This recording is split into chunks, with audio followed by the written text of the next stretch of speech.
bulan Rajab menjadi bulan yang mulia karena satu, dia adalah salah satu dari bulan yang disebut Allah Subhanahu wa taala dalam Al-Qur'an. Memang dimuliakan sama Allah Subhanahu wa taala. Dah, itu aja udah cukup untuk menunjukkan kemuliaannya bulan Rajab. Kemudian yang kedua, karena Rajab itu adalah merupakan gerbangnya Ramadan. Gerbangnya Ramadan. Nabi Muhammad tiap kali masuk bulan Rajab, Nabi doa, Allahumma barik lana fi Rajab wa Sya'ban wa ballighna Ramadan.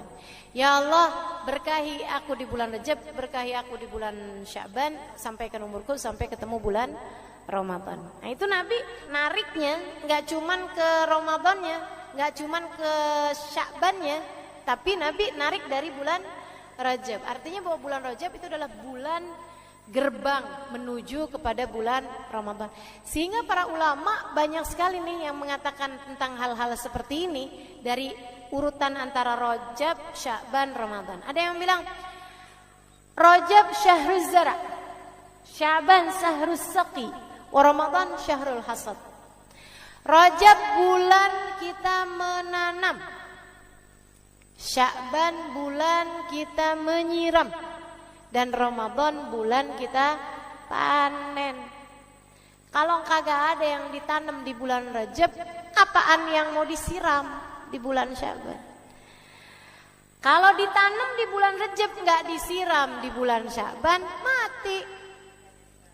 Tapi kalau kemudian di bulan Rajab dia nanam, kemudian di bulan Sya'ban dia nyiram, maka di bulan Ramadan silahkan memanen segala kebaikan-kebaikan. Dan ini sangat terasa. Kalau Rajabmu nggak benar teman-teman saya sekalian, kamu akan rasain nanti di bulan Ramadan yang kita harapkan sebagai bulan ibadah, bulan kita mengalahkan hawa nafsu, berat setengah mati. Ramadanmu isinya jadi kayak gitu-gitu aja. Cuman puasa dari makan, minum, sama berhubungan intim. Udah gitu doang. Selebihnya dosa-dosa masih terus. Selebihnya ibadah kagak ada yang nambah. Terawih, sekedaran ibadah standarnya orang beriman dimanapun tuh terawih. Berat juga kamu lakukan. Kenapa? Nggak mulai dari masuk gerbangnya. Masuk gerbang pelan, dari bulan Rajab. Kalau kamu benerin diri di bulan Rajab, kemudian semakin baik pada bulan Sya'ban, bulan Ramadan tinggal ngerasain nikmatnya ibadah. Tinggal ngerasain bagaimana sungguh-sungguh memiliki hubungan sama Allah Subhanahu wa taala. Ada air mata tercurah, ada nikmatnya ibadah, ayat-ayat Quran, ada khusyuk salat. Masya Allah. Ada senyum lebarmu di hari akhirat ketika kamu melihat pahala-pahala Ramadanmu dibukakan untukmu.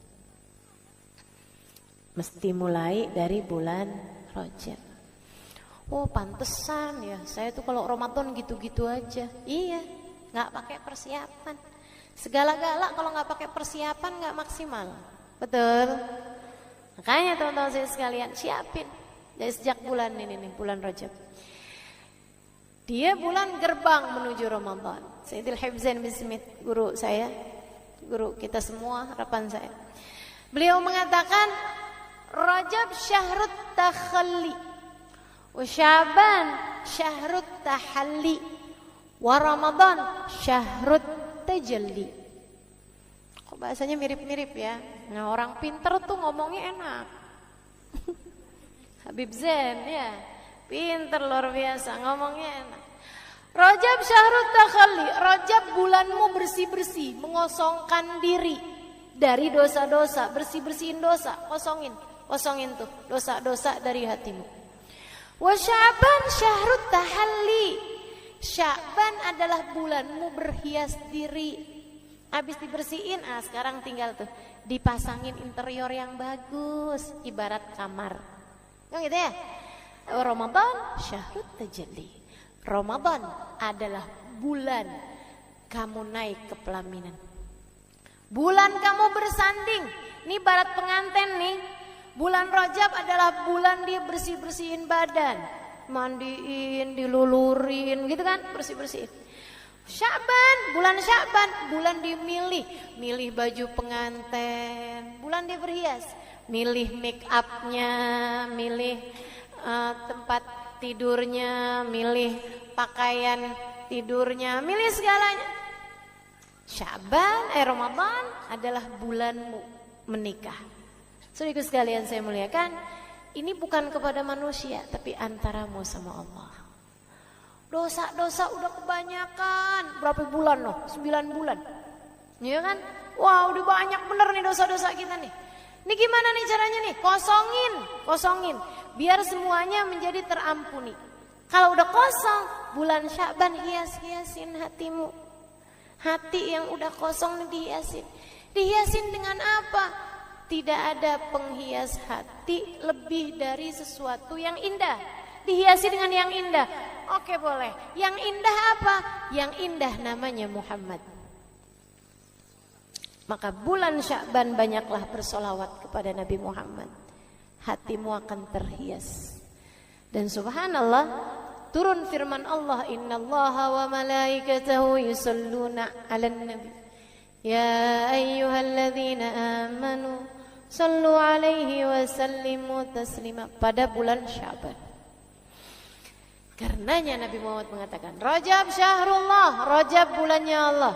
Sya'ban syahri, Sya'ban adalah bulanku. Rajab bulan perbaikan hubunganmu dengan Allah, Sya'ban bulan perbaikan hubunganmu denganku. Kata Nabi, deketin dirimu kepada aku akan menghiasi hatimu sehingga menjadi hati yang pantas dipandang Allah dengan pandangan cintanya. Deketi Nabi Muhammad di bulan Sya'ban. Kalau itu udah kamu lakukan, Rajab dosamu terampuni dengan kamu banyak istighfar. Sya'ban kamu menjadi dekat dengan Nabi Muhammad dengan banyak baca sholawat. Ramadan bersiaplah mendapatkan segala karunia-karunia dari Allah Subhanahu wa taala. Gitu teman-teman saya sekalian. Kalau pengen ngerasain nikmatnya Ramadan, bukan dengan mempersiapkan menu buka puasa, akan tetapi persiapkan hatimu untuk mendapatkan rasa-rasa yang hanya hamba-hamba tercinta yang dapat merasakannya. Kalau rasa enaknya makanan semua orang ngerasain. Fir'aun ngerasain, Bu Jahal, Bu Lahab semua ngerasain. Rasa nikmatnya makanan doang mah. Semua orang yang paling dimurka sama Allah, yang udah gak diizinin sama Allah buat sujud barang serakaat pun teman-teman saya sekalian, yang lisannya gak pernah diizinkan Allah untuk memanggil namanya barang sekalipun dikasih nikmatnya makanan. Kalau yang kamu kira dengan nikmatnya Ramadan hanyalah sekedar nikmatnya makanan, akan tetapi yang dimaksudkan dengan nikmatnya Ramadan adalah rasamu kepada Allah Subhanahu wa taala. Kayak apaan rasanya yang gak bisa diceritain. Namanya rasa hanya bisa dirasakan, nggak bisa diceritain. Kamu akan tahu rasa nikmatnya. Sama kayak ada orang nanya sama kamu, mau-maunya sih hadir pengajian, ya ampun duduk sesek-sesekan, diem aja. Berapa lama tuh? 2 jam, ya ampun. Kamu kok betah banget, malah kamu tungguin kapan nih hari pengajian, kapan hari pengajian. Kamu gak bisa nyeritain nikmatnya hadir di majelis kepada orang yang gak ngerasain. Jadi gimana caranya? Ajakin pergi majelis, dia ngerasain baru tahu. Pengajian kapan lagi sih? Nah loh, udah yang ngerasain.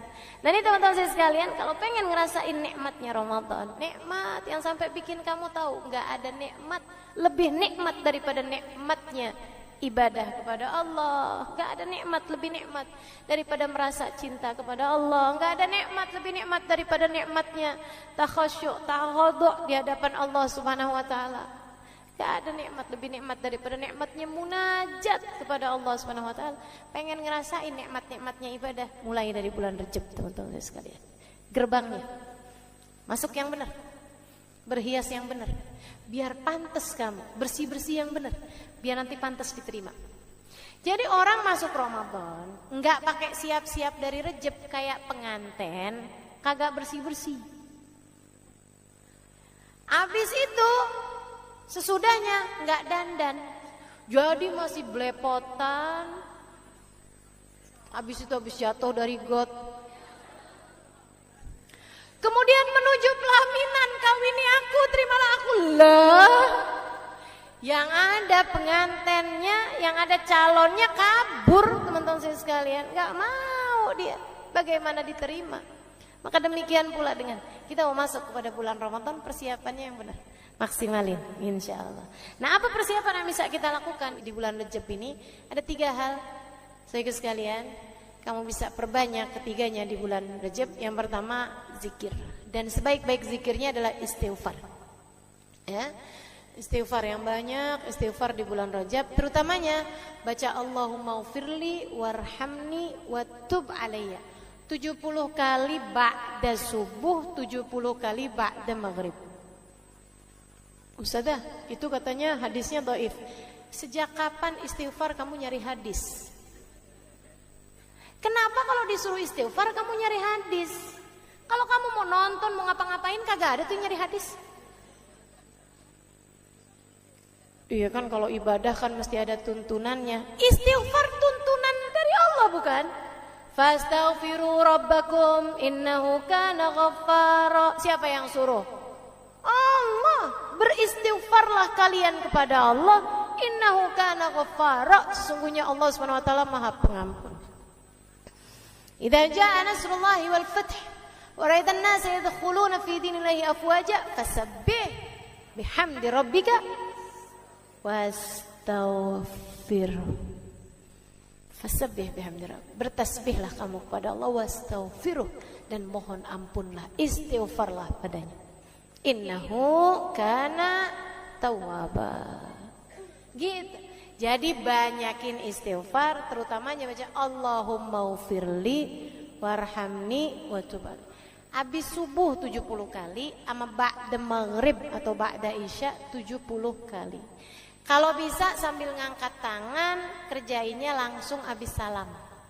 Assalamualaikum warahmatullahi wabarakatuh. Assalamualaikum warahmatullahi wabarakatuh. Kalau lagi sholat, kalau lagi main sudah, ya udah nggak apa-apa, baca aja tetap. Pagi hari 70 kali, sama malam hari ba'da maghrib jam-jam segitu ya, baca juga 70 kali. Kalau bisa tetap dengan angkat tangan sebagai salah satu cara kita agar doa kita diijabah, kita baca Allahumma ufirli, ya Allah ampuni, warhamni, ya Allah sayangi, watub alayya, ya Allah kembalikan aku di jalanmu.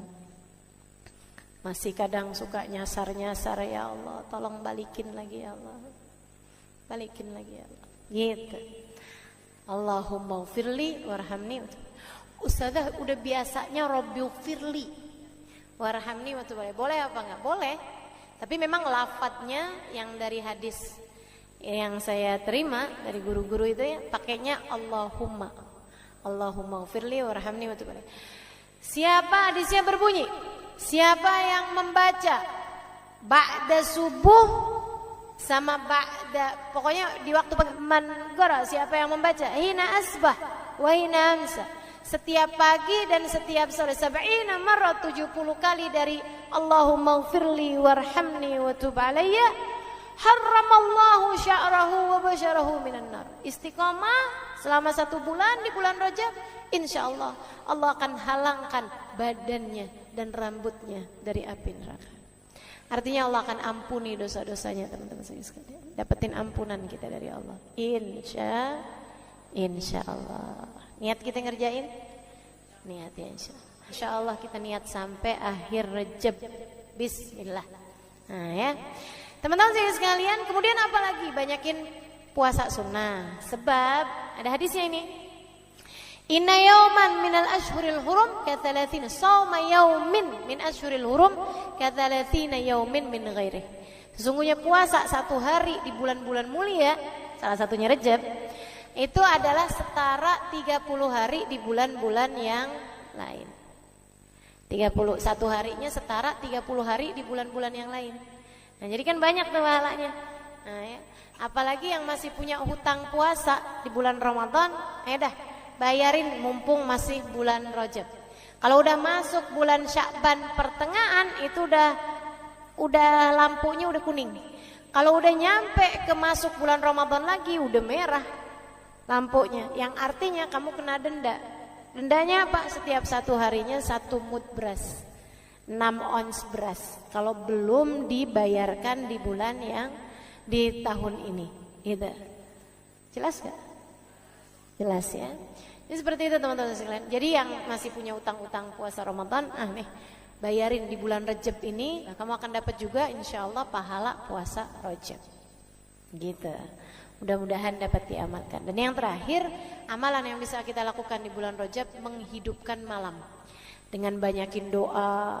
Kapan malamnya? Hanya ada 2 malam. Malam 1 Rajab. Itu salah satu dari malam-malam yang doa tidak ditolak Allah.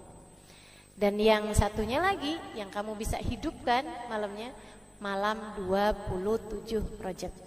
Malam yang Allah SWT pilihkan untuk baginda kita Nabi besar Muhammad alaihissalam mendapatkan kemuliaan pada malam tersebut berupa di Isra Mi'rajkan oleh Allah Subhanahu wa taala. Maka insya Allah mudah-mudahan kita sebagai umatnya juga di-mi'rajkan sama Allah, dinaikkan sama Allah. Apanya? Derajatnya. Apanya? Dinaikkan kita dari kubangan hawa nafsu kita menuju taatnya hawa nafsu kita. Dari hawa nafsu yang ammarah bisu mengajak kepada keburukan, naik insya Allah menuju ke lawamah, hingga naik lagi menuju ke mutmainnah, hawa nafsu yang tenang. Dimi'rajkan kita insya Allah dari dosa-dosa kita, dinaikkan menuju taat pada Allah Subhanahu wa ta'ala. Dari yang asalnya nih kalau diterima sama Allah nih ibadah-ibadah kita nih di bulan Rajab nih teman-teman saudaraku sekalian, ini balasannya dari Allah bukan main-main. Kita lihat yang asalnya gampang ngerjain dosa jadi berat ngerjain dosa. Yang asalnya gampang ngomong kasar, ngomong kotor, bohong, begitu diterima nih di bulan Rajab jadi gak gampang lagi. Kamu akan lebih mampu untuk menjaga diri, pertanda bahwasanya dosa-dosamu telah diampuni oleh Allah Subhanahu wa taala dan kamu telah dimi'rajkan dari dosa-dosamu menuju taat pada Allah Subhanahu wa taala. Amin ya rabbal alamin. Bismillahirrahmanirrahim. Nawaitu ta'allum wa ta'lim والنفع والانتفاع والمذاكرة والتذكير والإفادة والاستفادة والحث على التمسك بكتاب الله وسنة رسول الله صلى الله عليه وآله وسلم والدعاء إلى الهدى والدلالة على الخير ابتغاء مرضاته وقربه وثوابه وحسن الخاتمة مع اللطف والعافية وصلاح العاقبة برحمتك يا أرحم الراحمين. لحضرة النبي محمد صلى الله عليه وسلم وآله وصحبه وأزواجه وذريته وأهل بيته وسلم وجميع الأنبياء والمرسلين والملائكة أجمعين أن الله يغفر لهم ويرحمهم ويعلي درجاتهم في الجنة وينفعنا بركاتهم وأسرارهم وأنوارهم وعلومهم ونفعاتهم في الدين والدنيا والآخرة. Al-Fatihah, baca bersama-sama. A'udzu billahi minasyaitonir rajim. Bismillahirrahmanirrahim. Alhamdulillahi rabbil alamin. Arrahmanir rahim. Maliki yaumiddin. Iyyaka na'budu wa iyyaka nasta'in. Ihdinas siratal mustaqim. Siratal ladzina an'amta 'alaihim ghairil maghdubi 'alaihim waladdallin. Amin. Taqabbalallah minna wa minkum, taqabbal ya karim. Waraghbah fid dunya, sementara rakus ambisi terhadap dunia, tukathirul ham, bikin banyak sumpah, wal hazan, dan bikin banyak kesedihan. Bikin sedih badan kita, bikin sedih hati kita, bikin sumpek dan bikin akhirnya jadi berpenyakit ya badan kita ini. Ar-raghbah fid dunya. Wal batalah, sementara batalah kalau di situ diartiin apa batalah? Nganggur ya benar. Cuman bahasa yang enak apa ya? Tugasil galba, lalai dari Allah, maksudnya ya nggak kepengen dunia juga, nggak kepengen akhirat juga gitu. Kayak gabut. Anak zaman sekarang bahasanya gabut ya. Gabut itu apa sih sebenarnya? Nggak ada kerjaan gitu kan? Itu kayak ada singkatan nggak butuh gitu kali ya dari itu ya. Nggak ngapa-ngapain gitu, pengangguran aja gitu nggak jelas. Wal batalah tuh terlena, nganggur gitu kan, tidur mulu gitu, luntang lantung. Ada orang luntang lantung gitu kan, dibilang luntang lantung, dibilang lantung luntang. Tugasil galba, bikin keras hati. Bikin keras hati. Nganggur tuh penyakit bahaya memang. Bahaya. Wa qala alaihi salatu wassalam, dan bersabda pula baginda Nabi besar Muhammad, Naja awalu hadhil umma bizzuhdi wal yaqin. Awal umat ini terselamatkan dengan zuhud wal yakin, dan dengan keyakinan yang kuat. Wasayahlik akhiruha bil hirsi wa tulil amal, dan akan hancur akhirnya umat ini akan hancur disebabkan hirs, ambisi terhadap dunia, wa tulil amal, dan panjang angan-angan. Wa ma warada minal ayati wal akhbar wal athar fi dammid dunya wa dammil muhibbina laha warraghibina fiha wa dammil hirsi 'alaiha kharijun anil hasr.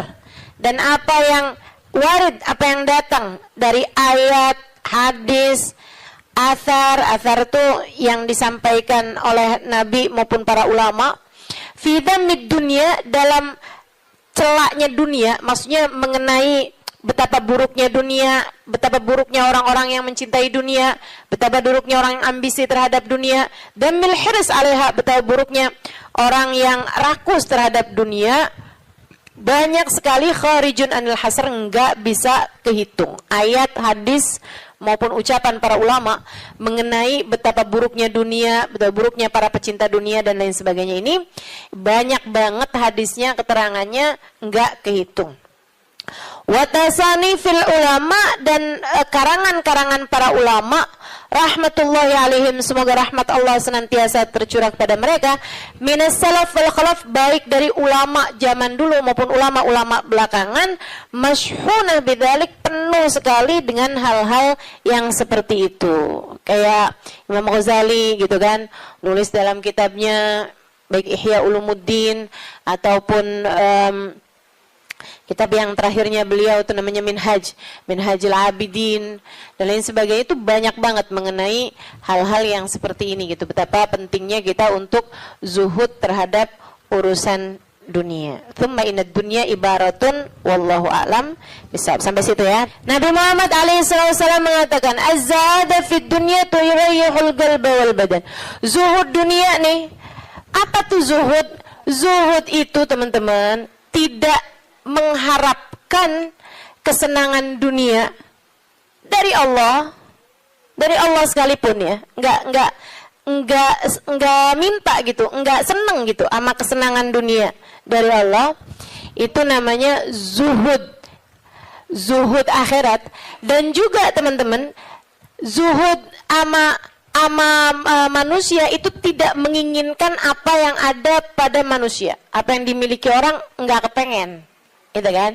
Itu namanya zuhud fima fi aidin nas. Ini disampaikan Nabi Muhammad dalam hadisnya, izhad fid dunya yuhibbukallah, wazhad fima fi aidin nas yuhibbukan nas. Kata Nabi Muhammad alaihissalam, zuhudlah kamu dari dunia. Zuhud tuh enggak seneng, enggak ambisi, enggak fokus kepada kesenangan dunia maupun pencapaian dunia. Hati-hati, tipis teman-teman bedanya, gitu kan? Pencapaian dunia, saudara sekalian, kayak gini loh, banyak followers, majelisnya jadi rame, itu tipis tuh antara kamu kepengen akhirat sama kamu kepengen dunia. Buat siapanya? Bukan buat yang hadir. Saya rasa kalau yang hadir mudah-mudahan baik gitu kan. Tipisnya itu buat pelaku-pelaku dakwah, baik yang rumahnya buka buat majelis atau dia buka majelis, atau yang ngajarnya nih, gitu. Karena kalau tujuannya senengnya itu adalah urusan-urusan dunia, tuh tipis banget setan nantinya tuh bisa masuk dari arah situ. Dari arah situ masuknya. Izhad fid dunia, kata Allah SWT. Makanya dari tipisnya nih yang saya sebut tadi itu ya, kayak keinginan kamu tuh dunia apa akhirat, keinginan kamu tuh pujian manusia atau pujian Allah. Itu sampai-sampai banyak dari para wali-walinya Allah Subhanahu wa taala meninggalkan kemasyhuran dunia karena khawatir sama hatinya. Banyak saudaraku sekalian. Sampai ada di antara para wali itu yang sampai berpura-pura nyuri, sampai dikejar orang gitu kan. Kenapa dikejar orang? Karena yang dia curi adalah bajunya seorang perempuan yang lagi mandi. Ada orang lagi mandi, wali loh yang ngerjain. Untung belum zaman viral internet ya. Ini kalau zaman viral internet kayak apaan tuh orang ngejat dia tuh kan, udah nganggepnya udah hancur banget dah gitu. Tapi memang itu yang dicari sama beliau.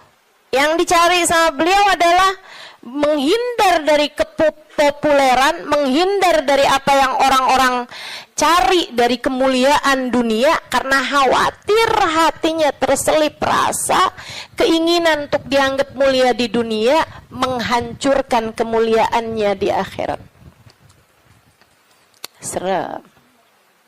Serem bener buat orang-orang kayak saya yang sama Allah dikasih pegang mic di depan, ya kan? Teman-teman saya sekalian, nggak gampang. Makanya kalau ada yang bisa kamu lakukan untuk saya, doain, biar bisa ikhlas, doain, biar bisa benar gitu, jaga hati, doain, biar disayang Allah gitu. Kesian nih. Begitu udah masuk nih setan, teman-teman saudara sekalian, setan tuh ya datang ke pedagang beda, datang ke orang awam beda, datang ke ulama beda lagi. Waduh, yang datang ke ulama nih setannya juga ulama. Setannya juga kelas profesional, gitu kan? Jadi nggak ecek-ecek gitu loh. Setannya juga setan-setan berkelas, teman-teman saya sekalian.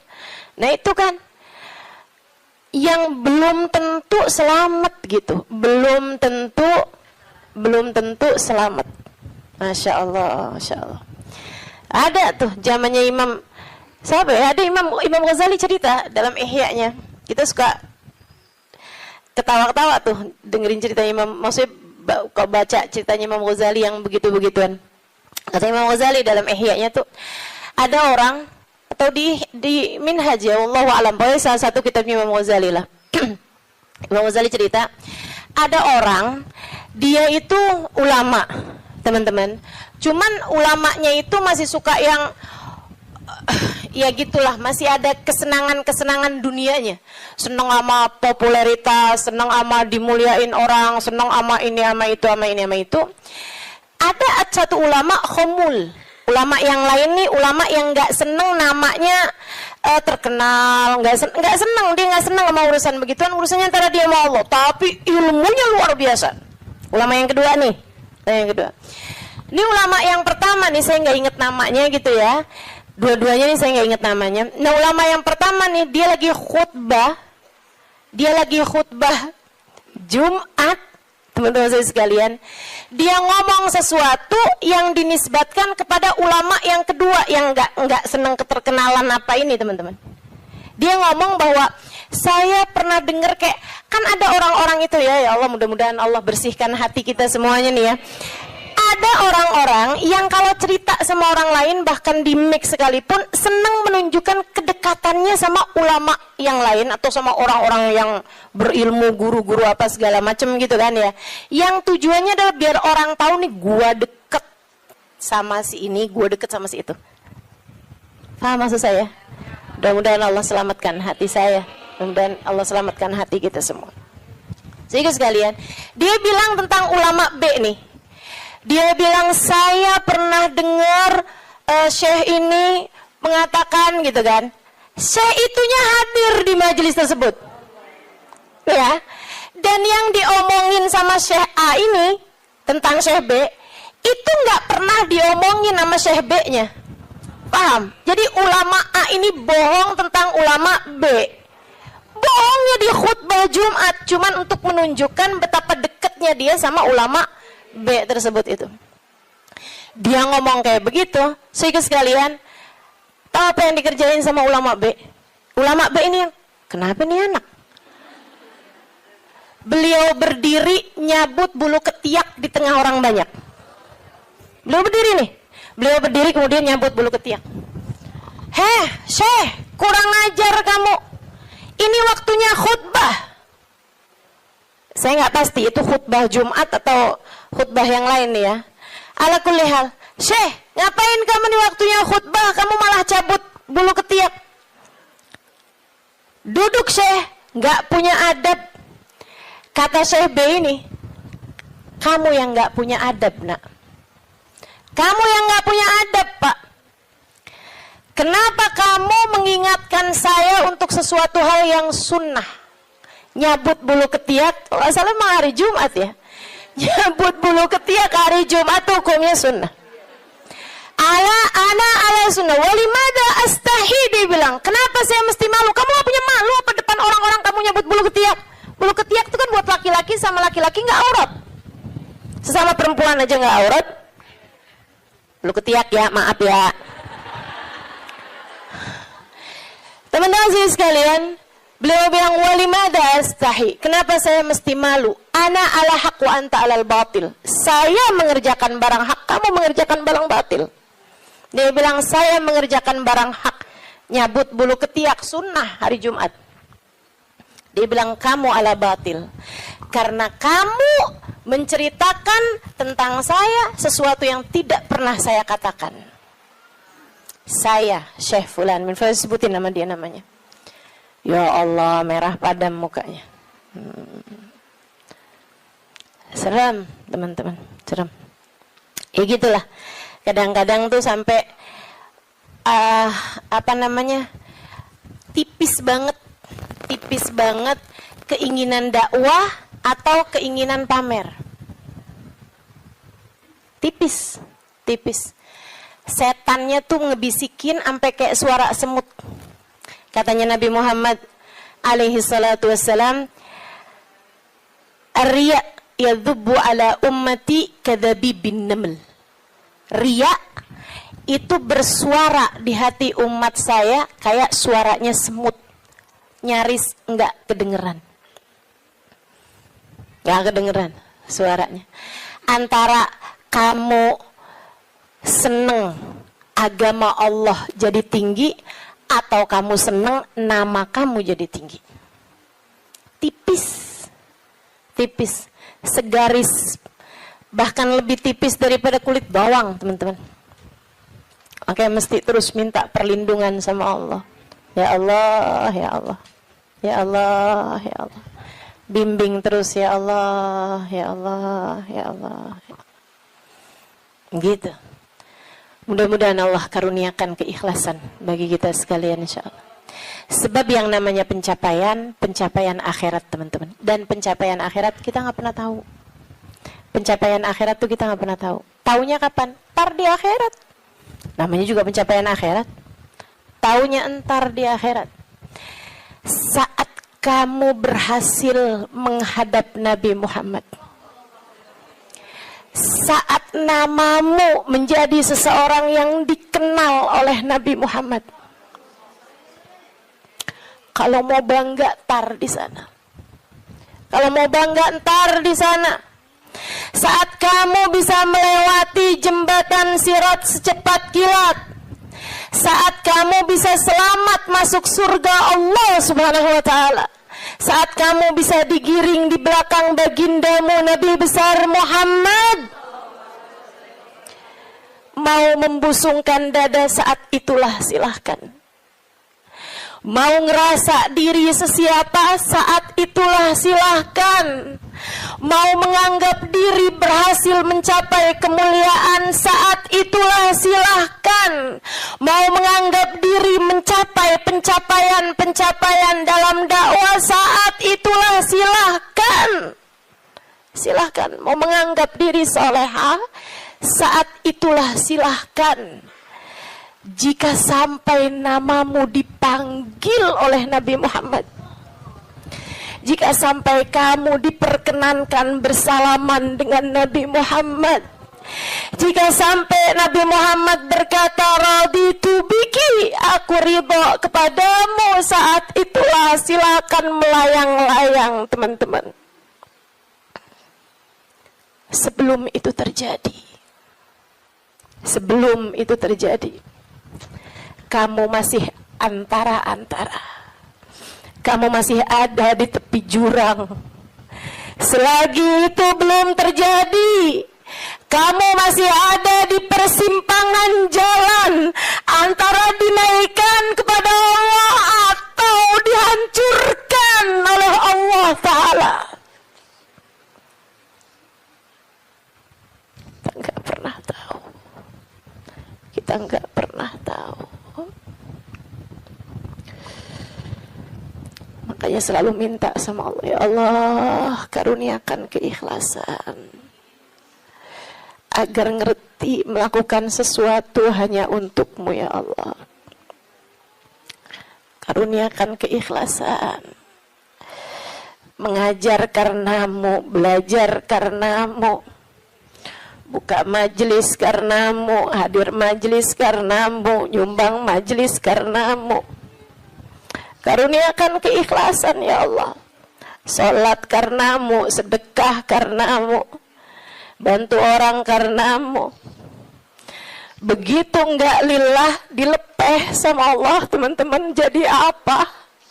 Enggak jadi apa-apa. Mau ribuan jamaah, mau kayak gimana yang terjadi juga, kalau dilepeh sama Allah jadi apa? Ditolak sama Allah, mau apa kamu?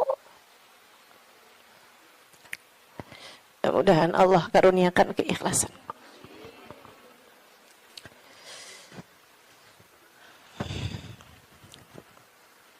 Az-zahada fid dunya, zuhud di dunia, zuhud dunia, ngarepnya cuma Allah semata. Izhad fid dunya, yuhibbukallah. Kalau Allah lihat hatimu nggak punya ketertarikan sama dunia, Allah cinta padamu. Gitu kata Nabi Muhammad. Hah? Hati kamu masih ngarep dunia nggak nih? Hati kamu masih ngarep harta, pandangan orang, jabatan, kemuliaan di mata manusia? Kamu masih fokus ke sana apa enggak gitu? Hati kamu masih fokus ke sana, jangan salahkan siapa-siapa. Kalau Allah pun juga belum fokus mengaruniakan rahmatnya kepadamu. Sebab Aturannya jelas kata Nabi Muhammad, izhad fid dunya yuhibbukallah. Bagaimana mungkin Allah akan menempati hatimu jika hatimu masih penuh sesak dengan selainnya? Teman-teman, kamu kalau mau taruhin di kamarmu itu lemari baru, tempat tidur baru, kamu mesti keluarin yang lama. Kalau kamarmu itu masih banyak banget barang-barang lain, yang nggak mungkin yang baru bisa masuk ke dalam kamarmu. Kan begitu? Hati kamu juga gitu. Hati kamu juga gitu. Saudara sekalian yang saya muliakan, bagaimana mungkin Allah akan berkenan bertahta di hatimu jika hatimu selama ini masih penuh sesak dengan selainnya? Penuh sesak dengan selainnya. Penuh sesak dengan anggapan orang, penuh sesak dengan cinta manusia. Yang kamu pikirin gimana biar suami tetap cinta padamu. Aduh, kamu luar biasa. Siapa yang lagi di WhatsAppin sama suami, siapa yang lagi diteleponin sama suami, sekarang suami lagi di mana, sama siapakah, jangan-jangan dia sedang berada dalam pelukan perempuan yang lain. Waduh, bagaimana kamu berharap Allah bertahta dalam hatimu jika hatimu penuh sesak dengan selainnya? Teman-teman, keluarkan nya yang kecil-kecil agar nya yang besar berkenan bertahta di hatimu. Keluarin yang lain-lain. Keluarin perkara harta, perkara cinta manusia, pujian orang, semuanya keluarin. Jangan selalu nanya apa yang saya inginkan, apa yang saya ingin kerjakan. Tapi selalu bertanya, apa yang Allah inginkan, apa yang Allah mau saya kerjain. Terus gitu. Hidup belajar terus insya Allah. Izhad fi dunia, kata Allah. Kalau Allah lihat hati kamu kosong dari mencintai dunia, Allah akan bertahta di dalamnya. Allah akan cinta kepadamu, teman-teman. Yuhibbukallah, kamu akan dicinta sama Allah kalau begitu. Wazhad fima fi aidin nas yuhibbukan nas. Kamu pengen dicintai sama orang? Cintai, disenengin sama manusia? Seenggaknya gitu, punya teman-teman baik, punya kawan-kawan baik gitu. Orang nggak jauh dari kamu, itu juga nggak apa-apa, bagus. Caranya, katanya Nabi Muhammad, izhad fima fi aidin nas. Zuhudlah kamu dari apa yang dimiliki sama orang. Jangan selamitan, jangan kepengen apa yang dipunya sama orang. Orang gak seneng loh kalau kita tuh kayak yang, ih bagus, mau dong. Gak seneng, teman-teman. Ustazah kerudungannya cakep-cakep, Ustazah boleh gak buat saya? Misalnya gitu. Saya ngomong sama Ustazah Khadijah. Tuh ya. Gak bagus, teman-teman, gak bagus. Dan itu kamu gak akan disenengin sama orang kalau caramu kayak gitu tuh. Minta aja gak disenengin sama orang, apalagi ngambil. Kan ya, udah pasti tuh orang gak seneng. Orang itu, teman-teman, punya banyak sekalipun gitu kan, kalau diminta tuh, kecuali para wali-walinya Allah, kecuali para orang-orang lain itu mah tingkatannya, ya kan. Tapi kalau diminta tuh gak seneng itu juga gitu. Walaupun mintanya nggak yang dengan bahasa-bahasa yang ini gitu, terus terang, tapi kayak bahasa sindiran gitu kan. Kerudungannya banyak, boleh kali Ustazah, yang ini cakep nih, gitu kan? Enggak boleh, nggak baik kayak begitu. Kamu menurunkan kemuliaanmu, teman-teman. Yang kata Nabi Muhammad tuh, satu titik hitam di wajahmu di akhirat nanti setiap kali kamu meminta kepada orang lain. Izhad fima fi aidin nas. Apalagi kalau sampai kamu, hati kamu nggak pernah tertarik sama apa yang dipunya sama orang. Oh, dicinta sama Allah. Saya ceritain tuh di buku Bidadari Bumi 2 tentang seorang perempuan yang diceritain sama Hubabah Nur. Sedikit sekalian saya muliakan, saya lagi ngobrol sama Hubabah cerita tentang orang ini. Tuh bahwa ada tuh 5 orang tuh. Emang bener nih hadisnya Nabi yang ini bener banget. Ra'aituhu bi'aini kata beliau. Saya lihat dengan mata saya. Dia bilang ada satu orang Alimah.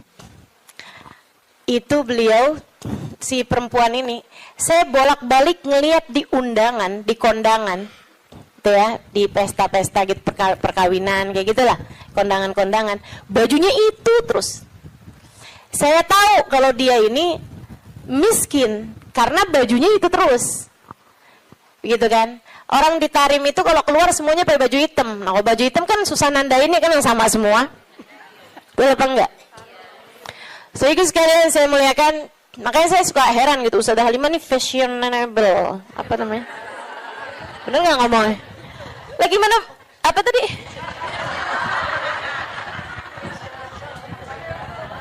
Gimana ngomongnya? Nah, itu dah, pokoknya itu dah. Lah orang saya tiap hari pakai hitam,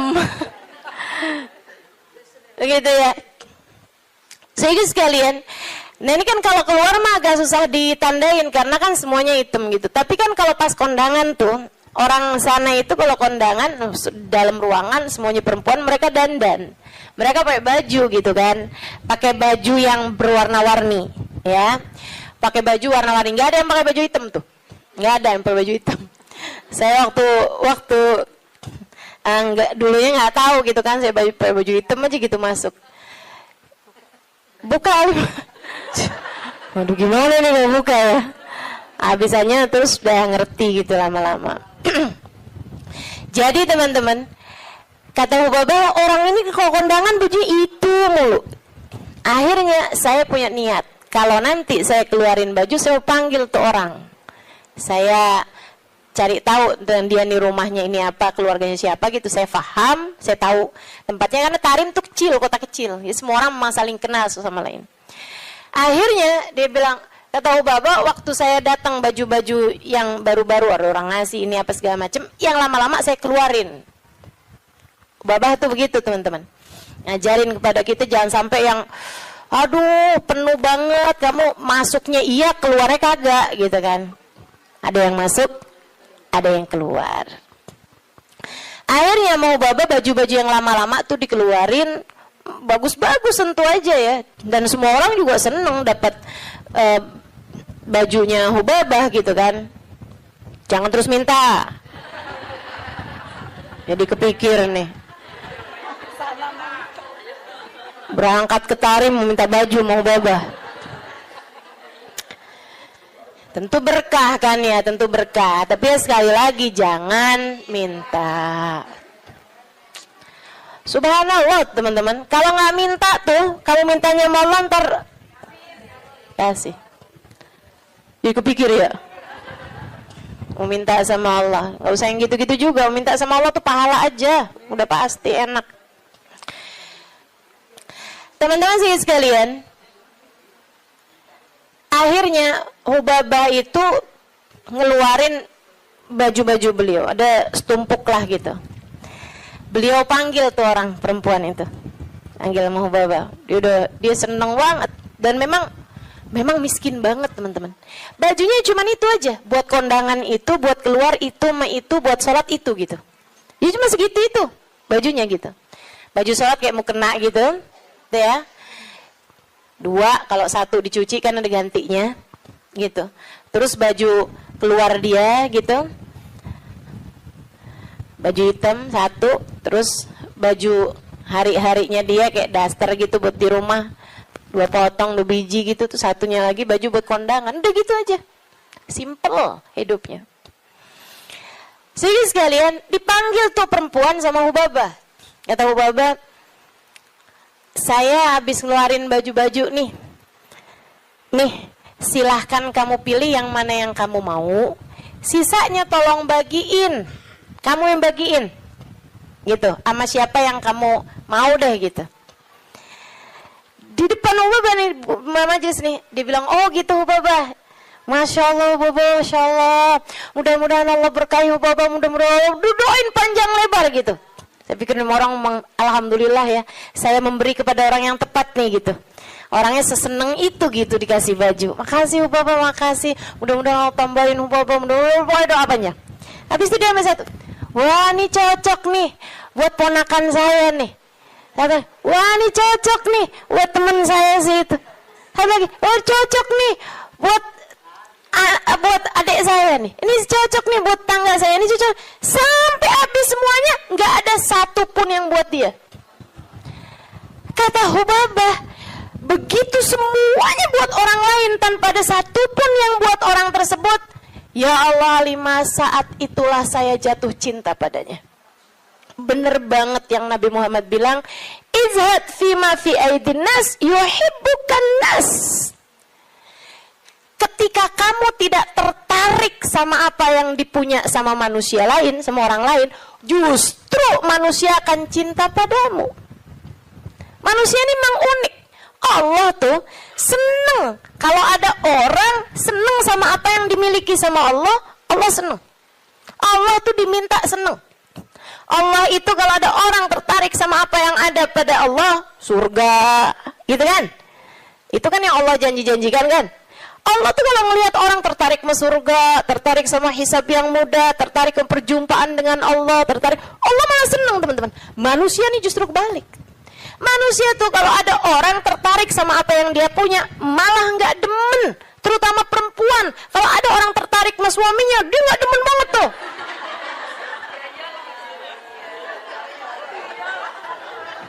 Ya iya kan, Mang, saya kan lagi bilang. Allah kan nggak gitu. Allah punya kekasih, namanya Muhammad. Kalau ada orang tertarik sama Nabi Muhammad, Allah seneng banget. Allah cinta banget, ya kan? Tapi kita kan nggak gitu. Kita punya tas, kalau ada orang tertarik sama tas kita, boleh dong. Nggak demen kita, betul? Kita lagi makan nih, terus ada yang kayaknya enak tuh yang di piring. Boleh nggak perkedelnya buat saya aja? Gedek apa seneng? Gedek teman-teman, nggak seneng, kesel kita. Gitu, emang manusia tuh kayak gitu. Sama apa yang dia punya, orang lain tertarik, dia nggak senang. Dia nggak senang. So itu sekalian yang saya muliakan, katanya Hubabah, begitu dia tidak tertarik sama apa yang saya punya, bahkan sama sesuatu yang udah saya bagiin, udah saya kasih sama dia, dia nggak tertarik terhadap dunia, saya jatuh cinta sama dia. Masya Allah. Saya langsung masuk lagi ke kamar, saya ambil baju yang saya sayangi, yang saya sukai, saya lipat bagus-bagus, saya kasihin sama dia, saya bilang yang ini untuk kamu, saya minta tolong sama kamu, pakailah baju ini buat kamu, saya nyari berkah dari kamu. Saya pengen dapat berkah kamu, tolong pakailah baju saya ini untuk kamu. Ubabahnya sampai tolong-tolong sama dia. Masya Allah. Tuh saudariku sekalian, orang tuh bisa mulia kayak gitu tuh. Jadi yang memuliakanmu tuh bukan harta.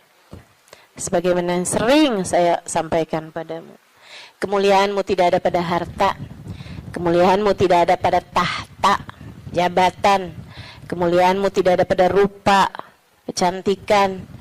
Enggak gitu ya. Kemuliaanmu tidak ada bahkan pada ilmu. Kemuliaanmu tidak ada pada ibadahmu juga enggak. Teman-teman saya sekalian, ibadah mah kita kerjain aja. Tapi bukan berarti kamu udah ibadah terus kamu jadi mulia, enggak gitu juga. Kemuliaanmu ada pada Allah Subhanahu wa taala. Allah berikan kepada siapapun yang Dia kehendaki. Makanya nyari mulia, deketi Allah. Deketi Allah. Mudah-mudahan kita tidak dihalangkan untuk bisa dekat dengan Allah Subhanahu wa ta'ala. Itu zuhud, teman-teman. Suatu hal yang perlu banget buat kita minta. Ya. Katanya Imam Ghazali, kalau buat zuhud kayak zuhudnya orang-orang dulu, kayak zuhudnya para sahabat, oh kamu nggak sanggup tuh. Kamu nggak sanggup. Menjadikan semuanya buat Allah, kayak yang saya ceritain kemarin tentang Syaiban Ar-Ra'i. Semua kambing milik Allah Subhanahu wa taala. Yang dimauin sama Allah ya kita kasihin. Begitu kan? Kita nggak benar-benar punya, katanya Syaiban. Ini kalau mau zuhud-zuhud kayak orang-orang dulu gitu rada berat, teman-teman. Akan tapi kata Imam Ghazali, buat kalian ada 2 aja dah zuhudnya. Gimana tuh Imam? Zuhud buat kalian 2 aja. Yang nggak punya jangan tertarik, yang nggak punya jangan minta, jangan tertarik, jangan nggak ada urusan, gitu ya. Sama yang barang yang kita nggak punya, sama perkara yang kita nggak punya, kamu nggak usah minta, kamu nggak usah tertarik. Yang ada jangan dinikmati sendirian. Dunia yang kamu punya jangan dinikmati sendirian, bagi kepada yang lain. Yang kamu nggak punya nggak usah minta, bahkan kepada yang punya, yaitu Allah Subhanahu wa taala. Yang kamu nggak punya nggak usah tertarik gitu. Ustazah, jadi kita minta sama Allah pun juga nggak usah, Ustazah. Ya kalau kamu nggak sanggup minta sama Allah aja lah, begitu kan? Minta sama Allah. Jangan sampai minta sama orang. Jangan minta sama suami. Teman-teman saya Ustazah serius nih nggak minta sama suami? Saran saya begitu. Kalau kamu mau ikut saya, saran saya begitu. Saya alhamdulillah sampai sekarang kayaknya hampir nggak pernah minta sama suami. Alhamdulillah. Ya Ustazah kan ada duitnya banyak. Ya sekarang duit saya banyak, teman-teman. Sekarang duit saya banyak. Ini saya ceritain ya, sekedar tahaddusan bin ni'mah. Saya itu pulang dari Tarim, teman-teman, nggak kenal duit. Saya itu kenal dari Tarim, itu bolak-balik, pergi kemana-mana kagak bawa duit. Masya Allah. Sampai suami sih ketawain saya dulu.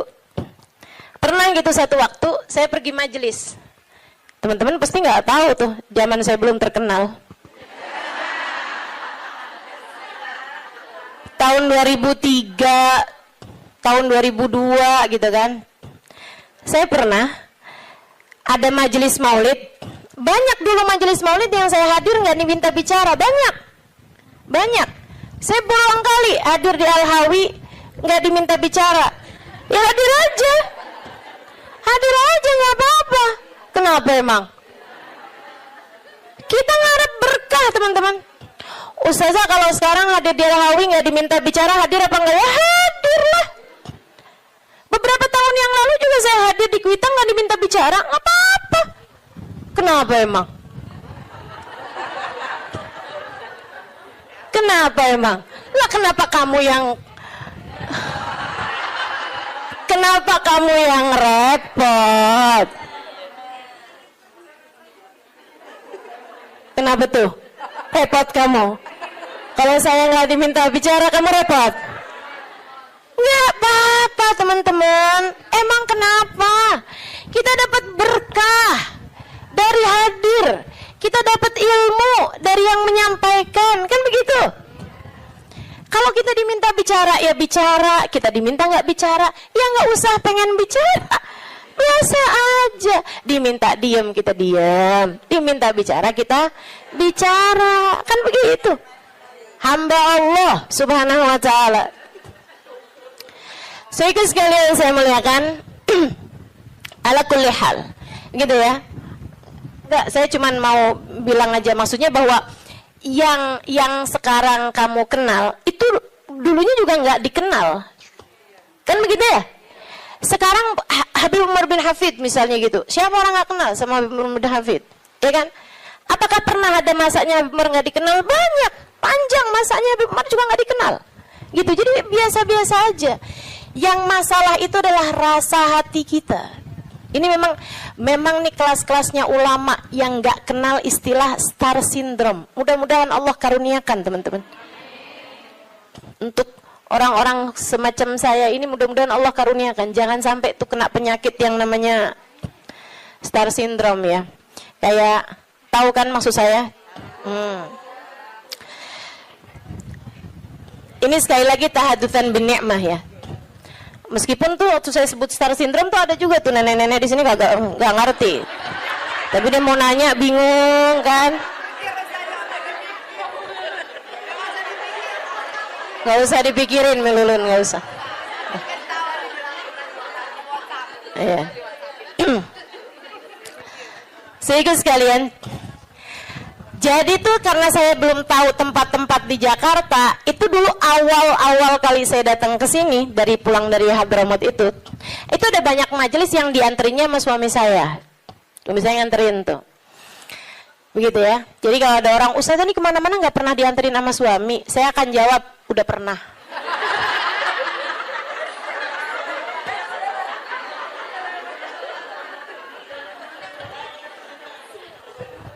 Udah pernah, tenang. Nggak usah kamu sok-sokan bikin iri saya, jemput sama suami gitu kan. Sampai di saat nggak dijemput sama suami sekalipun, turun dari Gojek salim. Gara-gara kebiasaan dianterin sama suami.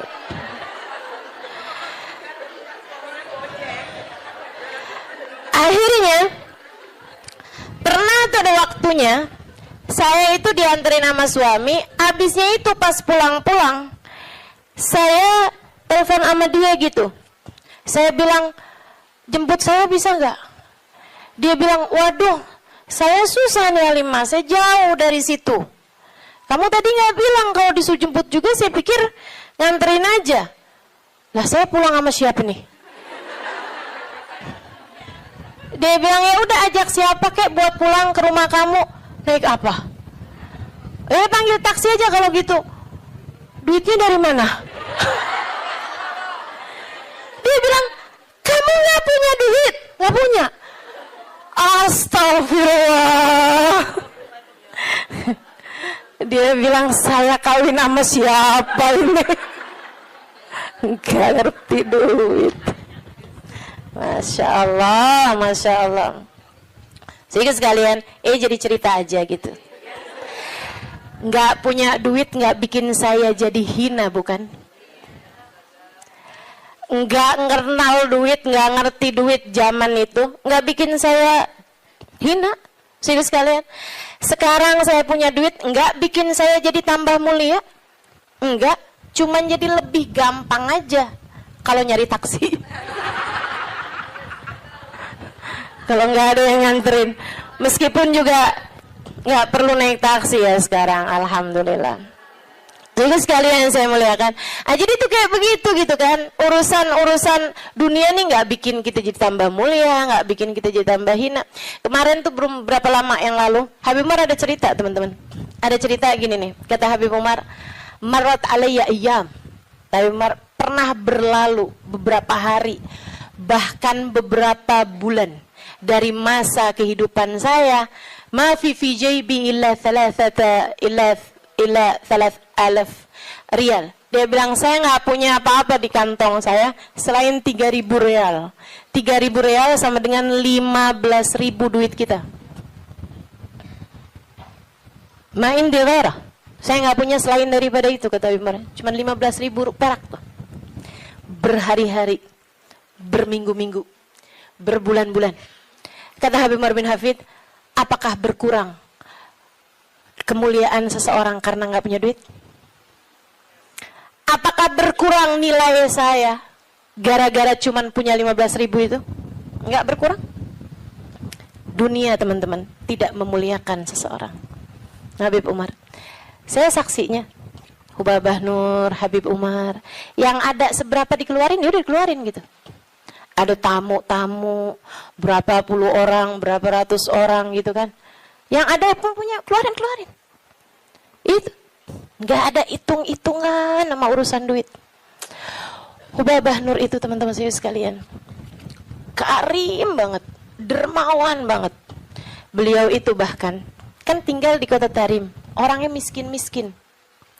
Banyak di antara mereka tuh yang kayak melahirkan gitu kan, terus nikah apa segala macem, itu pada nggak punya duit. Mereka itu di kota Tarim, kalau nggak punya duit, datangnya ke Hubabah Nur.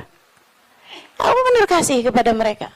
Sehingga sekalian yang saya muliakan, sampai Hubabah Nur nih ceritain, bukan Hubabah tentu saja ya, cerita orang yang khidmah di rumahnya Hubabah. Itu teman-teman saya sekalian, sampai punya stok di dapur beliau atinya kambing, atinya unta gitu ya, itu beliau stokin di freezernya beliau. Buat siapa? Buat perempuan tarim yang melahirkan gak punya duit biar bisa makan yang bergizi. Pikirin sama Hubabah. Ya Hubabah setiap kali ini gitu, ada uang, ntar beli ini, beli itu, beli ini, beli itu. Yang dipikirin orang mulu tuh, subhanallah, subhanallah. Itu orang mulia, emang mulia teman-teman. Orang mulia itu emang orang mulia. Tuh Baba Nur, orang mulia. Baik, kita doain panjang umur, sehat badannya. Karena kita ini masih belum sanggup ditinggalin sama beliau. Saya terutamanya nggak sanggup saya. Bayangin Hubabah nggak ada gitu.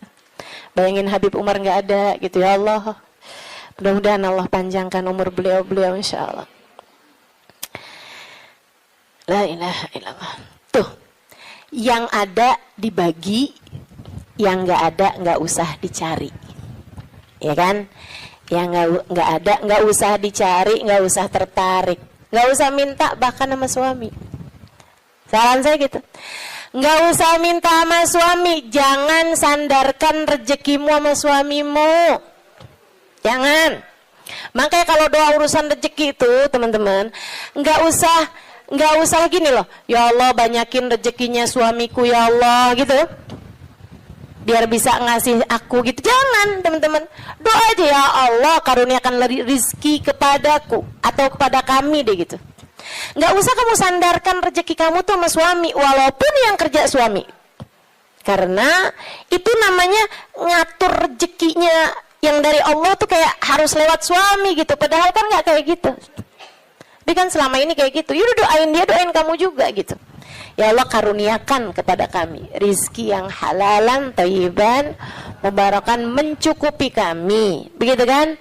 Untuk kehidupan kami. Begitu kalau mau minta urusan rezeki sama Allah.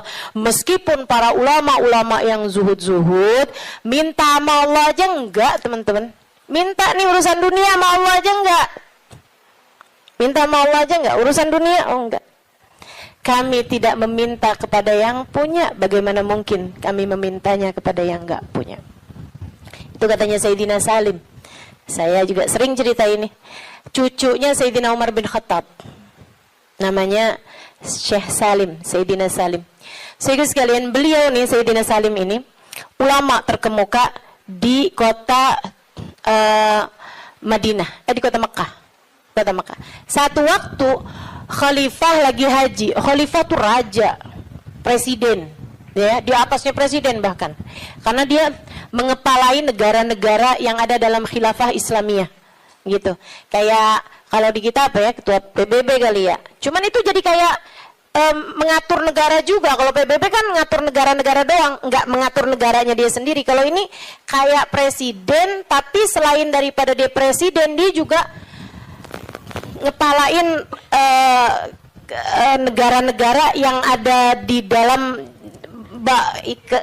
kepemimpinannya dia lah gitu ya. Jadi di atasnya raja atau di atasnya presiden. Khalifahnya tuh lagi haji waktu itu, pas dia lagi mau tawaf di jalan nih mau masuk ke masjid nih, ketemu sama Sayyidina Salim, Syekh Salim. Dia bilang kemudian kepada Syekh Salim, dia bilang, oh, alhamdulillah Syekh ketemu di sini, masya Allah. Nih ya, kalau ulamanya nggak cinta dunia, orang semuanya pada mendekat, termasuk pejabatnya yang berusaha buat ngedekat, bukan ulamanya yang berusaha ngedeketin pejabat. Ya kan? Sekarang kenapa banyak ulama-ulama berusaha mendekati pejabat? Nah ini dia. Padahal menurut saya jabatan ulama tuh di atas jabatan pejabat. Akhirnya teman-teman, Sayyidina Salim mau masuk masjid nih, tahu-taunya ketemu sama khalifah. Khalifahnya pakai kesempatan buat minta doa. Dia bilang, ya Syekh Salim, alak hajak dia. Wahai Syekh Salim, bukan buat minta doa. Dia pakai kesempatan itu buat mendatangkan hajatnya Syekh Salim, karena dia ngerasa dia punya harta banyak, punya kekuasaan, punya apa segala macam. Barangkali, wahai Syekh Salim, adakah kebutuhanmu yang bisa aku bantu? Ada sesuatukah yang bisa saya bantu? Saya senang banget nih, tabarukan sama ulama, nyari berkahnya para ulama. Khalifahnya ini kan udah baik banget ya, udah baik banget nih khalifahnya nih, udah masya Allah banget hatinya sampai bisa kayak begitu gitu sama seorang ulama gitu kan.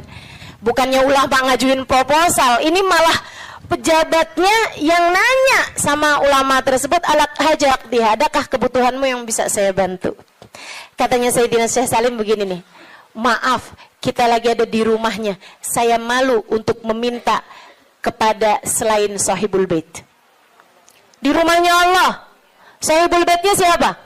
Allah. Saya malu nih, di rumahnya Allah saya minta sama selain Allah. Fahamnya pejabat tersebut, oh berarti kalau mintanya udah nggak di masjid, mau nih mungkin beliau, gitu kan? Jadilah si pejabat ini nih kayak semacam nungguin sampai Sayyidina Syekh Salim selesai dari urusannya di masjid. Dan beneran, begitu Syekh Salim keluar dari masjid, disamperin lagi. Ini sekarang udah nggak di masjid nih kan? Samperin lagi sama beliau. Ya Syekh, Khalifah, Syekh, saya mau nanya yang tadi apa ya? Itu yang tadi alak hajak diha, adakah kebutuhanmu yang bisa saya bantu? Katanya Sayyidina Syekh Salim, ta'ni bi hajati dunia mahajatil akhirah. Maksud kamu hajat dunia apa hajat akhirat?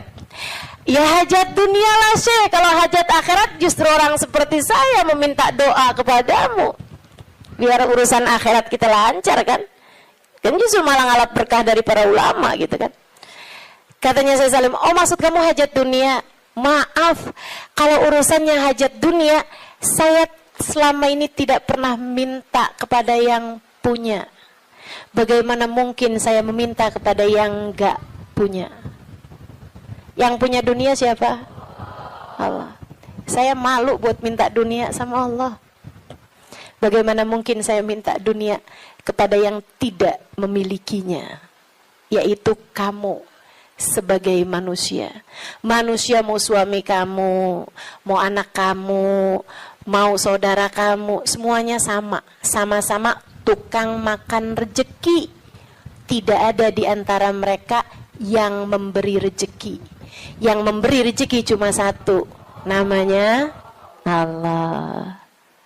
Kalau kamu harus minta dunia, mintanya sama Allah. Kalau kamu harus minta dunia, ya, kalau kamu harus minta dunia, mintanya sama Allah. Bahkan para kasih Allah, mereka minta sama Allah pun enggak urusan dunia. Mintanya urusan apa? Mintanya urusan kebersihan hati. Mintanya urusan kelezatan ibadah. Mintanya urusan kehusyuan sholat. Mintanya urusan keikhlasan berbuat. Mintanya selamat hidup dunia, selamat hidup akhirat. Mintanya husnul khatimah. Mintanya tetap iman Islam. Mintanya rahmat. Mintanya syafaat. Dan lebih daripada itu semua, mereka minta cinta. Mereka minta cinta. Cinta kepada Allah, cinta kepada Rasulullah. Mereka minta Allah mencintai mereka. Mereka minta Rasulullah mencintai mereka. Itu hal-hal besar untuk kita minta kepada sang pemilik segalanya, teman-teman. Minta itu sesuatu yang gak bisa kebeli pakai duit. Itu gede, barang berharga. Kalau sesuatu yang masih bisa kebeli pakai duit, itu barang yang gak seberapa berkelas, teman-teman. Ya kan? Barang yang gak seberapa berkelas gitu. Mudah-mudahan Allah karuniakan. Itu katanya beliau seperti itu. Wallahu a'lam bishawab. Alhamdulillah. Wassalatu wassalamu ala Rasulillah Muhammad ibn Abdillah wa ala alihi wa sahbihi wa man walah.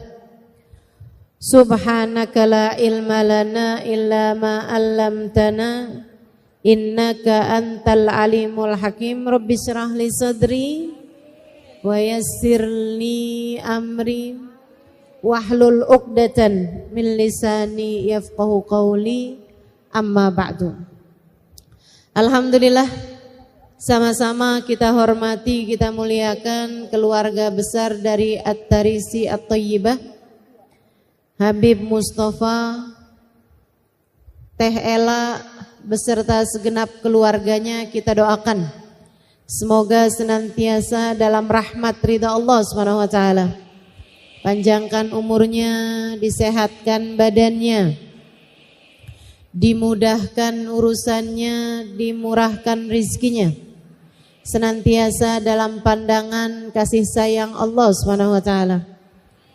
Para hubabah, para syarifah, para pimpinan pondok pesantren, pimpinan majelis ta'lim, para ustadzah yang mudah-mudahan semuanya dicintai Allah Subhanahu wa taala, disayang Allah Subhanahu wa taala, serta tentu saja semua yang hadir di majelis ini, baik ibu-ibu, kakak-kakak, adik-adik, anak-anak, yang semoga semuanya disayang Allah, dicinta Allah, dibahagiakan Allah.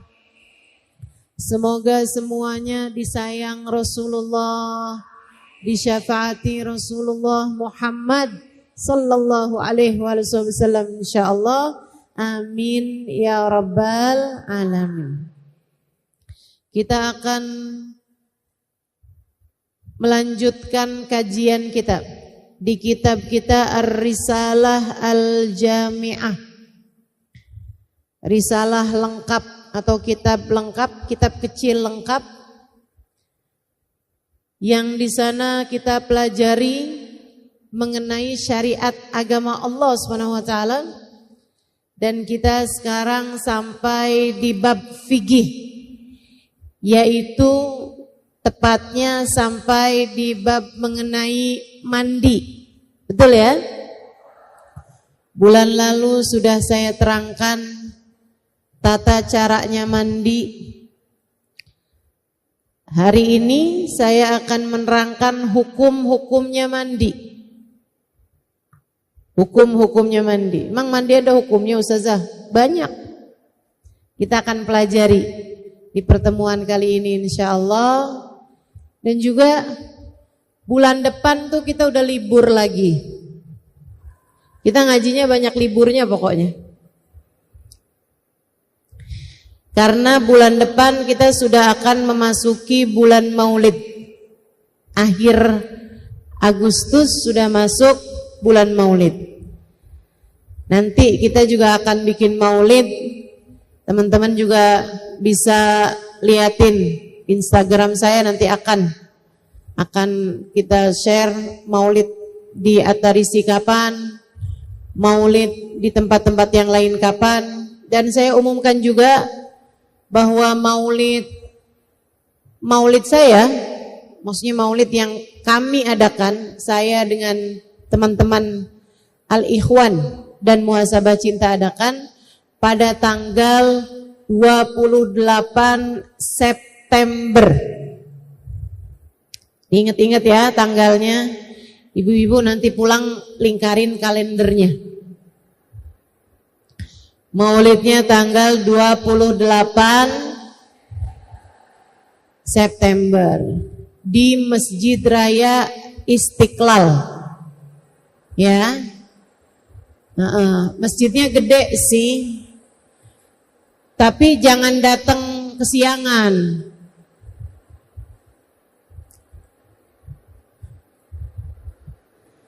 Datangnya jam berapa Ustazah? Sebelum bangun. Sebelum bangun kamu udah jalan. Jadi nggak pakai tidur. Iya. Mudah-mudahan Allah panjangkan umur kita. Allah sehatkan badan kita.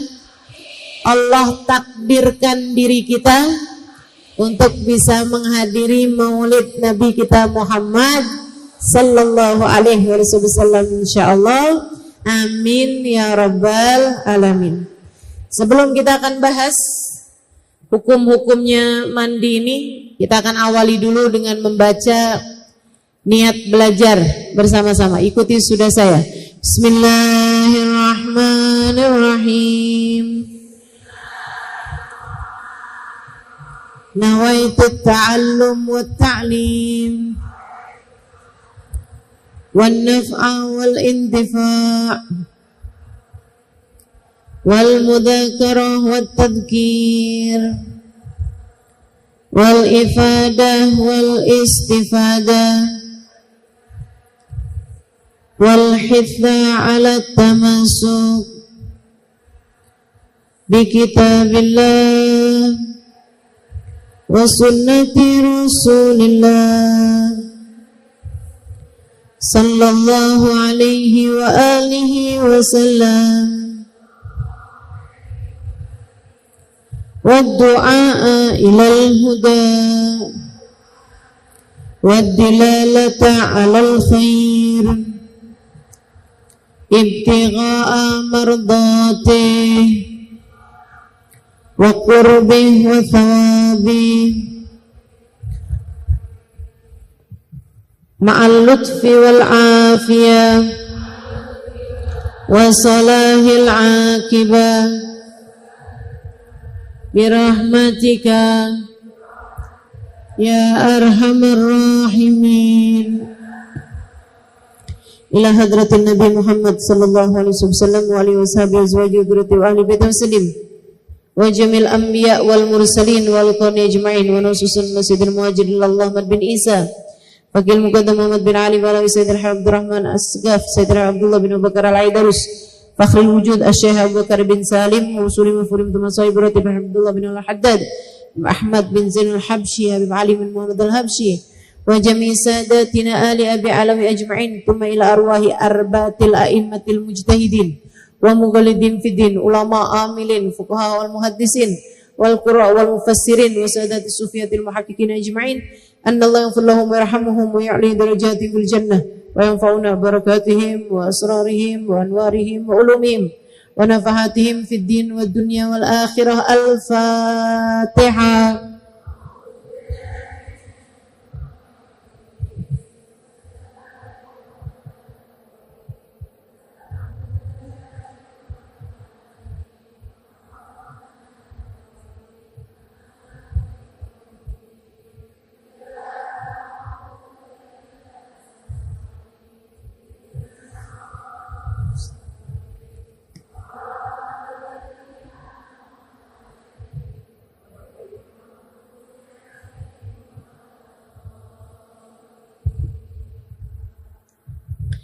Bismillahirrahmanirrahim. Kita berada di bab mandi. Katanya sahibul kitab, wa in kana alaihi janabah min mujama'ah aw khuruji mani binaumin aw ghairih lazimahu ghuslu jami'i badanih ma'aniyati raf'il janabah. Siapa yang menanggung janabat karena hubungan intim suami istri, au khuruji maniyin, atau karena keluarnya mani. Keluarnya mani ini binaumin, sebab mimpi, banyakan laki-laki ya, tapi perempuan juga ada. Au ghairihi, atau selain dari mimpi, lazimahu ghuslu jami'i badani, maka mandi wajib, terutamanya sesudah haid atau sesudah nifas. Ini kita perempuan sering terjadi. Mandi wajib kita adalah karena sesuci dari haid ataupun nifas. Lazimahu ghuslu jami'i badani, maka wajib bagi kita untuk mandi dengan mengalirkan air ke sekujur tubuh, ma'aniyati raf'il janabah, diiringi dengan niat ngangkat hadas besar. Jadi sekalian, Kemarin saya sudah bahas sebab-sebabnya mandi wajib. Masih ingat gak Bu? Gak yakin gitu jawabnya. 3 sebab khusus perempuan. Haid, nifas, melahirkan. 3 sebabnya yang lain umum buat laki-laki maupun perempuan. 1, berhubungan intim, baik laki-laki maupun perempuan wajib mandi. Yang kedua, khuruj mani, keluarnya mani, baik laki-laki maupun perempuan, meskipun keluarnya laki-laki lebih sering dibandingkan dengan perempuan. Dan yang terakhir, ada yang menyebutnya sebagai salah satu penyebab mandi wajib, ada yang tidak menyebutkannya. Ulama berbeda pendapat dalam apakah disebut sebagai penyebab mandi wajib apa tidak gitu. Yang terakhir ini yaitu al-maut, kematian. Orang kalau mati wajib mandi. Masalahnya bukan dia yang mandi. Serem kalau dia yang mandi. Dia meninggal dunia, buruan mandi gih. Lah orang mati. Yang mandikan adalah orang-orang yang hidup. Gitu ya. Itu. Kalau kamu terkena salah satu dari 5 sebab yang tadi itu. Haid, nifas, melahirkan, dengan catatan melahirkan ini kalau tidak bersambung dengan nifas. Tapi kalau nyambung sama nifas, nggak wajib mandi juga. Nggak wajib mandi. Mandinya nanti aja. Kapan aja kamu mandi boleh. Jadi jangan menyiksa orang yang habis melahirkan. Sebab kebanyakan orang kalau habis melahirkan itu Bu, nyambung sama nifas. Langsung keluar darah, nyambung terus sampai maksudnya sampai nifas berhari-hari. Kamu nggak usah paksain, buruan mandi habis melahirkan, hukumnya wajib. Kalau dia nyambung sama nifas, hukumnya tidak diwajibkan untuk mandi. Mandi wiladahnya itu gugur kalau nyambung sama nifas. Nah, mandi wiladah di sini wajib kalau tidak bersambung dengan nifas. Ada Bu orang yang habis melahirkan nggak langsung keluar darah. Darah melahirkan iya, tapi habis itu nggak keluar darah kayak haid, nifas gitu nggak. Berhenti darahnya. 2 hari kemudian baru keluar nifas. Nah kalau kayak begitu, itu maka waktu habis melahirkan dia diwajibkan untuk mandi. Gitu ya. Bahkan seperti yang saya nggak ingat saya ceritakan apa enggak, Sayyidah Fatimahuz Zahra itu ibu-ibu sekalian, nifasnya hanya majjah. Hanya ketika melahirkan beliau keluar darah sekaligus nifas, habis itu berhenti. Tidak sampai menghalangi waktu sholat beliau. Sayyidah Fatimah keluar darah nifasnya sangat sebentar, hanya beberapa jam saja, bahkan tidak menghalangi sholat beliau. Pernah Sayyidah Fatimah melahirkan salah satu putranya sesudah adzan maghrib. Jadi maghrib datang waktu sholat maghrib, beliau sholat, habis itu sakit perut melahirkan. Habis melahirkan Bu, keluar darah. 1 jam kemudian berhenti darahnya, sudah tidak keluar lagi. Ketika datang adzan Isya, beliau sudah selesai dari nifasnya, tinggal mandi. Beliau kemudian sesudah itu mengerjakan sholat Isya pada waktunya. Itu sebabnya Sayyidah Fatimah mendapat julukan Al-Batul, perempuan ahli ibadah yang ibadahnya tidak pernah terputus dari haid maupun nifas. Ada yang bilang Sayyidah Fatimah tuh pernah haid sekali. Waktu awal balik haid sekali, hanya dalam beberapa hari, habis itu udah. Bulan berikutnya beliau tidak pernah lagi haid. Beliau melahirkan pun juga seperti itu. Karena Allah kepengen Sayyidah Fatimah ibadah terus-terusan. Enggak kayak adik-adik nih yang kalau datang haid girang bener. Alhamdulillah haid. Apalagi kalau bulan Ramadan. Besok belanja yuk ke Tanah Abang. Keliling-keliling kita ke pasar, nge-mall. Emang kamu nggak lemes besok? Saya haid. Ya, saya enggak. Gimana sih? Ya Allah. Sayyidah Fatimah tidak pernah terputus ibadahnya dengan haid ataupun nifas karena Allah Subhanahu wa taala menginginkan beliau senantiasa menghadapkan dirinya kepada Allah Subhanahu wa ta'ala. Baik, jadi hukumnya mandi ada 5 hukum semuanya, Bu. Mandi ini punya 5 hukum.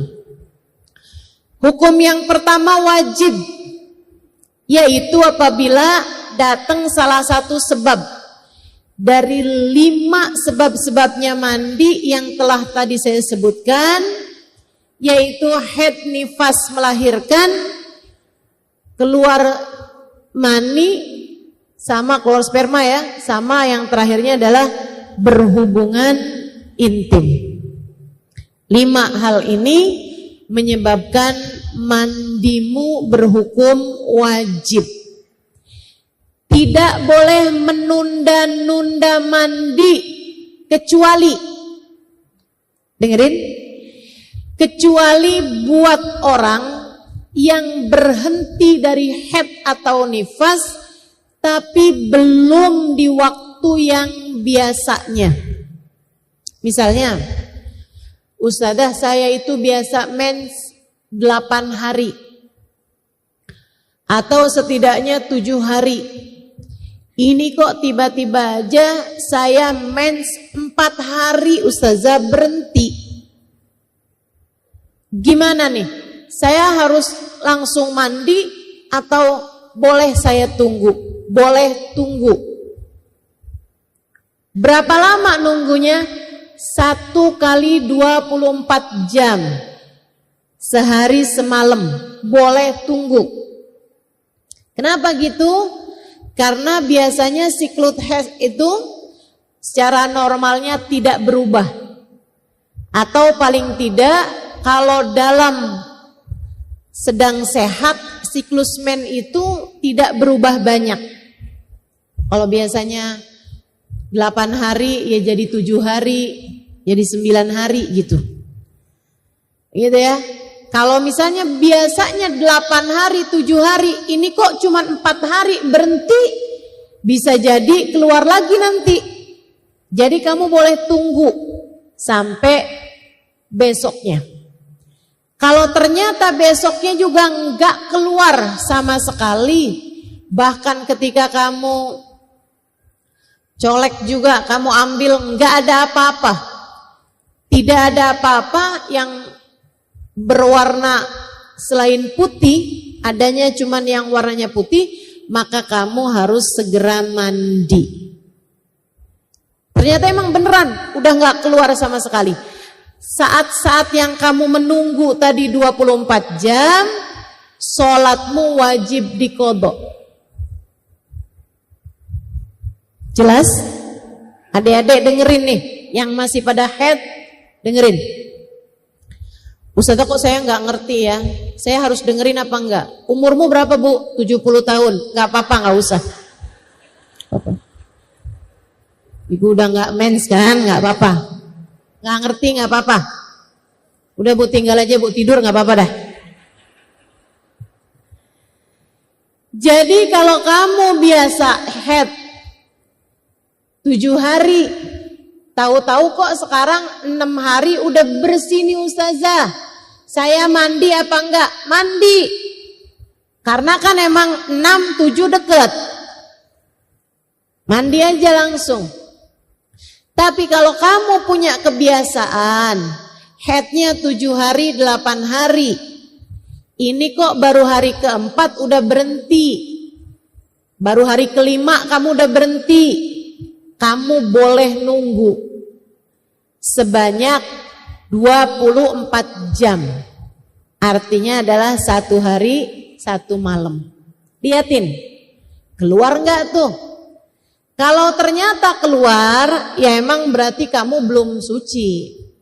Tapi kalau ternyata enggak keluar lagi sama sekali, emang udah bersih, segeralah mandi. Nah, kalau ternyata kamu memang enggak keluar sama sekali lagi sesudah itu, artinya memang mensmu ternyata cuma 5 hari. Berarti hari yang kamu menunggu 24 jam itu wajib kamu qadha, karena sebenarnya kamu sudah wajib sholat. Tapi karena kamu masih nungguin suci tadi itu, kamu kan gak sholat tuh. Nah nanti begitu habis selesai kamu mandi suci, baru kamu qadha kembali sholat tersebut. Ustazah gimana caranya ngodoin sholat? Ya kayak sholat biasa aja, cuman niatnya gantinya adaan menjadi qadhaan. Dari kemarin sebenarnya udah suci, tapi karena nggak biasa head sebentar, jadi kamu nungguin nih sampai duhur hari ini. Begitu habis selesai mandi, kamu sholatin duhur, kamu sholatin duhur yang kemarin. Kamu sholatin asar, sebelum kamu sholat asar, kamu sholatin asar yang kemarin. Kamu sholatin maghrib, kamu sholatin maghrib yang kemarin. Kamu sholatin isya, kamu sholatin isya yang kemarin. Kamu sholat subuh, sebelum itu kamu sholat subuh yang kemarin. Ustazah ada yang sesudah, ada yang sebelum. Iya, yang asar sama yang subuh, kalau kamu mau qadha, qadhainlah sebelum sholat fardu yang jam itu, yang hari itu. Tapi kalau duhur, maghrib, isya, nah itu kerjakan sesudah sholat fardu. Kenapa gitu? Sebab ada hadisnya Nabi Muhammad, la sholata ba'dal fajr, sholat fardunya. Jelas? Jelas? Kalau kamu biasa